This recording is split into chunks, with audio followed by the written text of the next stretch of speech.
सिंधुदुर्ग में छत्रपति शिवाजी महाराज की प्रतिमा ढहने की घटना पर शुरू हुई राजनीति बढ़ गई है। आज महाविकास अघाड़ी मुंबई में प्रदर्शन शुरू हो गया उनका, जिसमें सभी शीर्ष नेता हिस्सा लेंगे और आज सरकार को जूते मारो आंदोलन शुरू हो रहा है। नाम यह दिया गया है, सरकार को जूते मारो। अब देखिए, गेटवे ऑफ इंडिया पर महाविकास अघाड़ी के नेता एक साथ इस अभियान में हिस्सा लेंगे। इसमें शिवसेना यूबीटी प्रमुख उद्धव ठाकरे, एनसीपी एसपी के अध्यक्ष शरद पवार, एनसीपी के कांग्रेस के प्रदेश अध्यक्ष नाना पटोले समेत सभी प्रमुख नेता मौजूद रहेंगे। उद्धव ठाकरे ने महाविकास अघाड़ी की तरफ से इस आंदोलन में लोगों से जुटने की अपील की है। शिवसेना ने मोदी की माफी को नाकाफी बताया है। चलिए दिखाते हैं आपको रिपोर्ट।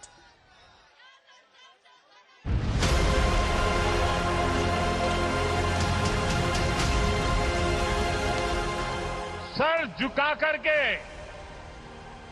मेरे आराध्य देव छत्रपति शिवाजी महाराज की उनके चरणों में मस्तक रख के माफी मांगता हूं। महज 8 महीने और कुछ दिन के बाद समंदर के किनारे राजकोट के किले में लगी ये मूर्ति जमींदोज हो गई तो महाराष्ट्र में सियासी भूचाल आ गया।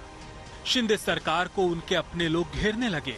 बहाना शिवाजी की मूर्ति था, पर सियासी निशाने साधे जाने लगे। महाविकास अघाड़ी को ये मुद्दा एन चुनाव से पहले मिला तो उसने कोई कोर कसर नहीं छोड़ी। आज महाविकास अघाड़ी के सारे बड़े नेता एक साथ मुंबई में जुट रहे हैं। उद्धव ठाकरे के साथ शरद पवार और नाना पटोले शिवाजी मूर्ति गिरने के मुद्दे पर प्रदर्शन कर रहे हैं। पीएम मोदी की माफी के बाद ये मामला कमजोर न पड़ जाए, इसकी पुरजोर कोशिश महाविकास अघाड़ी के नेता कर रहे हैं। हुतात्मा चौक से गेटवे ऑफ इंडिया तक होने वाले प्रदर्शन को लेकर सुरक्षा कड़ी कर दी गई है। उद्धव की पार्टी से लेकर कांग्रेस तक कह रही है कि पीएम की माफी से काम नहीं चलेगा। प्रधानमंत्री ने देखा कि छत्रपति शिवाजी महाराज का जिस तरह से अपमान इस राज्य में हुआ है और उनके ही सरकार ने किया, उनके बाद महाराष्ट्र का जो जनमानस है बहुत ही संतप्त हुआ है। एक आग लगी है हमारे मन में। ये राजनीतिक माफी है। माफी मांगने से छत्रपति जी का जो अपमान हुआ है उनकी भरपाई नहीं होगी। मुख्यमंत्री को बर्खास्त कीजिए, एकनाथ शिंदे को, अजीत पवार और देवेंद्र फडणवीस को बर्खास्त कीजिए, तब बात माना जाएगा। वरना तो माना जाएगा कि आप चुनाव से डर गए हैं। मराठा मानुष आपका इंतजार कर रहा है, चूंकि आपने पूरे महाराष्ट्र को धोखा दिया है, अनैतिक गठबंधन बनाया है और उस गठबंधन के जरिए जो आप अनैतिक और भ्रष्टाचारी सरकार चला रहे हैं उसके लिए आप कब माफी मांगेंगे, महाराष्ट्र की जनता ये जानना चाहती है। और ये अजीत पवार हैं जो महायुति सरकार में होने के बाद भी लगातार मूर्ति मसले को लेकर सरकार को घेर रहे हैं। सबसे पहले अजीत पवार ने ही माफी मांगी और फिर सिंधुदुर्ग में दौरा करने पहुंच गए जहां मूर्ति गिरी थी। मी राज्याचा उपमुख्यमंत्री म्हणून सांगतोय, मी याबद्दल महाराष्ट्रातल्या 13 कोटी जनतेची माफी मागतो की युगपुरुष छत्रपती शिवाजी महाराज हे आपल्या सगळ्यांचं दैवत आहे आणि त्या दैवताचा पुतळा त्या पद्धतीने असा वर्षाच्या आत त्या पद्धतीनं ते नादुरुस्त होणं किंवा पडणं हे सगळ्यांना धक्का देणारी बाब आहे। यामध्ये जे कोणी दोषी असेल ते कोणी असू द्यात, वरिष्ठ अधिकारी असू द्यात, खालचे असू द्यात, कॉन्ट्रॅक्टर असू द्यात, तो कॉन्ट्रॅक्टरला तर काळ्या यादीमध्ये टाकला पाहिजे। अजित पवार ने सरकार को घेरा तो खुद सीएम शिंदे को माफी मांगनी पड़ी थी, सिर्फ इसलिए कि इस मामले पर अजित पवार सियासी बढ़त न बना लें। छत्रपति शिवाजी महाराज तो हमारे लिए भगवान है, ईश्वर है, देवता है। उनके सामने, उनके चरणों पर एक बार नहीं 100 बार माथा टेकने के लिए हम तैयार हैं। उसमें हमें कोई कमी नहीं महसूस होगी। मूर्ति पर यह महाभारत अभी थमता नहीं दिखता, खास तौर पर इसलिए क्योंकि इसी साल सूबे में चुनाव हैं। विक्रांत चौहान और सौरभ वक्तानिया के साथ मुस्तफा शेख, आज तक।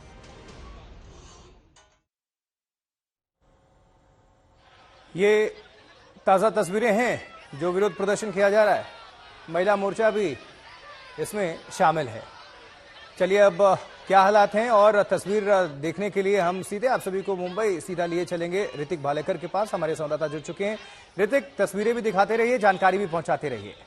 चौक में पहुंच चुके हैं और यहां पर देख सकते हैं कि शिवसेना प्रमुख बालासाहेब ठाकरे उनका जो पुतला है उसे अभिवादन करते हुए यहाँ पर उद्धव ठाकरे जो है वो किस तरह से आगे बढ़ रहे हैं। हमारे साथ यूडीडी सेना के प्रवक्ता आनंद दुबे है।